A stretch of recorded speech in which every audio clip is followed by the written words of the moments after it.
Hey guys, welcome back to my channel. Today I'm going to talk about the things that I needed while breastfeeding in the beginning and now, and what I use them for, and what I like most, and what I suggest maybe not buying personally. Carsley's with me today. She does like sitting in her high chair. I hope she stays good because this is going to be kind of a longer video. She usually is pretty good. She has all of her favorite toys and stuff, so we will just keep our fingers crossed.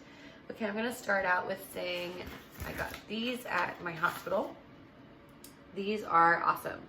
They are the Tender Care Hydrogel, and they came with 4. And they just come in these little packets, and it's just a little pad that you can just put on your nipple. It's very soothing. You can even put these in the freezer, and you can just wash them off. They're reusable. So when you're done using them, and you need to feed, just take them off, wipe your nipples off, just so that there's nothing on there.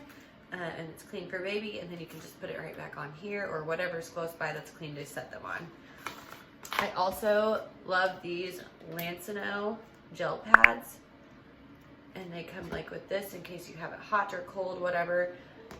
They can be hot or cold. It has these little gels, and they come with 2. They're really cheap. I think it was like $15. Amazon. I keep one in the freezer and one by my microwave, in the cabinet right above it, so I can have one for being hot and one for being cold. I don't really have to use those anymore. Those were amazing during the first 3 months though. Another thing, nipple shield. You can get these on Amazon for, I use those.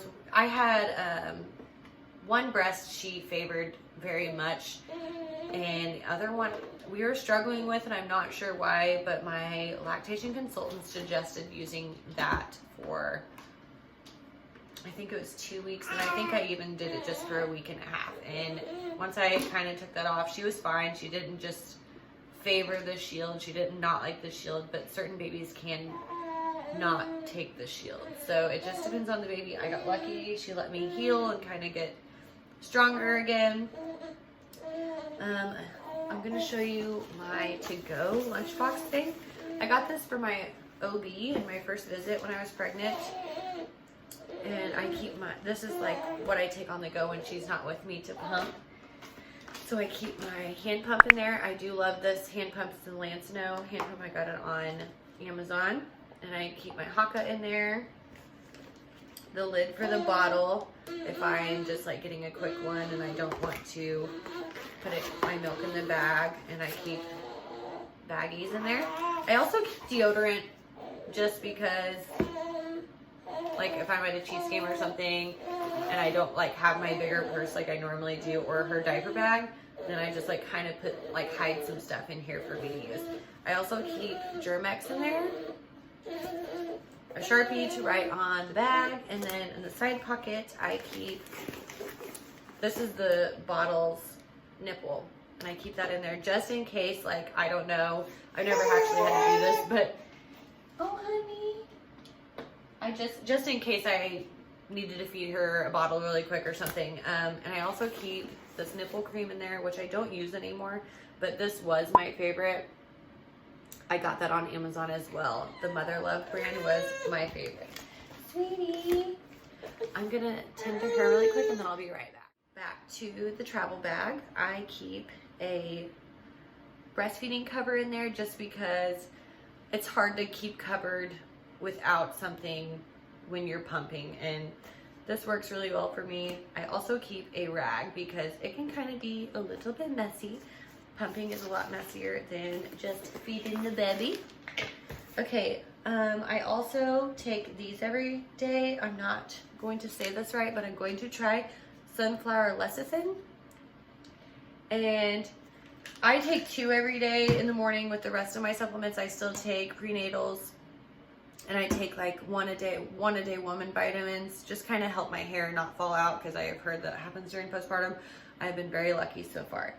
This thins my milk, and I don't really know how to explain it other than it kind of makes it slippery and helps not clog. So it makes my milk just have a better flow. So I take 2 of those every day. I also always have a scrunchie with me. She loves to play with them too, so I can just kind of have that. And I have read that you don't want to use a regular ponytail holder for your hair during postpartum because it kind of will pull, and you want to make anything sensitive on your hair during that time because it could fall out.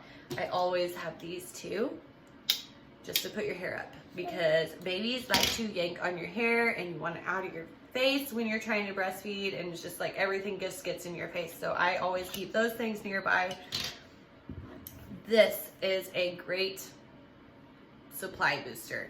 I get the light because if you read, it will say 20 calories, but you have to read that's per container, or servings per container is 2. So this right here is 40 calories. I think the regular is like 160 or something, just like a soda. So I try to get the light. They taste exactly the same. I buy them in bulk at Sam's Club. These are awesome. So if you are having trouble with your supply, these are great. Also, oatmeal works. I just make like a big batch. I used to. My supply is fine now, but in the beginning I would just make a big batch of oatmeal at the beginning of the week, and then I would just keep it in the fridge, take a little bit out in a bowl every morning for breakfast, put some blueberries on it, bananas on it, whatever works for you. That is a great supply booster as well.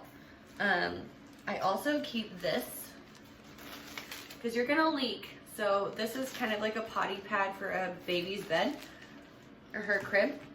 And I use it underneath my side of the bed to help not stain my mattress from leaking. So these are really good to keep under your sheet because you are going to leak like crazy. It is a mess in the beginning. I still leak sometimes. You'll be laying on your boob in a certain way and you wake up and you're like, oh, okay, cool. I just have a huge puddle of milk around me. Okay, what else did I want to talk about? Oh, are you hungry? Are you getting hungry? Okay, I'm gonna go feed her and then I will be right back for more tips. Hey guys, I got her fed and I wanna jump right back into this. I wanted to talk about some of the things I just mentioned, like the Haka. I used this a lot in the beginning. That's kind of how I got my supply. I've mentioned that in a lot of my other videos. The way I would use it is you want to put it back like this, squeeze it, put your nipple in there, and then let go and kind of just let it suction on. And that will kind of stimulate enough just to draw out your flow, like it'll catch your letdown on your free breast.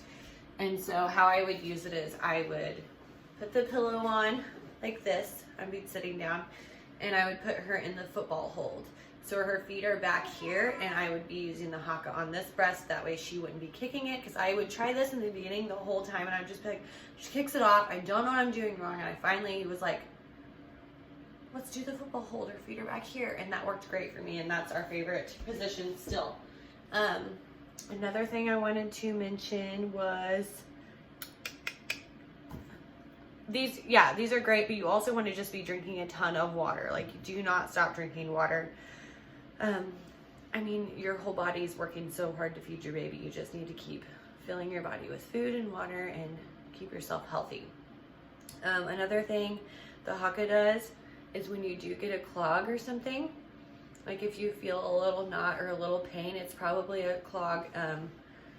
You can put a little bit of Epsom salt in here, fill it up with hot water, and then put it on your boob, just like I said, and then it kind of will draw it out. And I know that that's wasting a little bit of milk, but it's better than getting a clog bigger and bigger and getting mastitis potentially.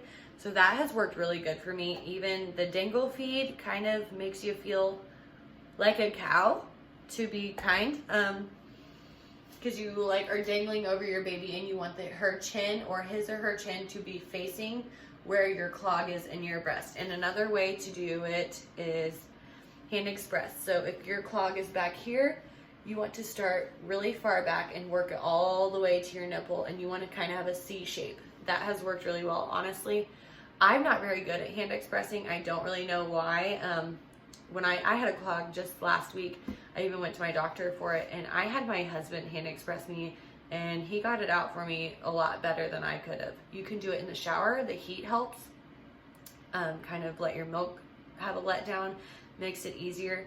And it is painful when you get a clog, and we naturally just want to put ice on something that hurts.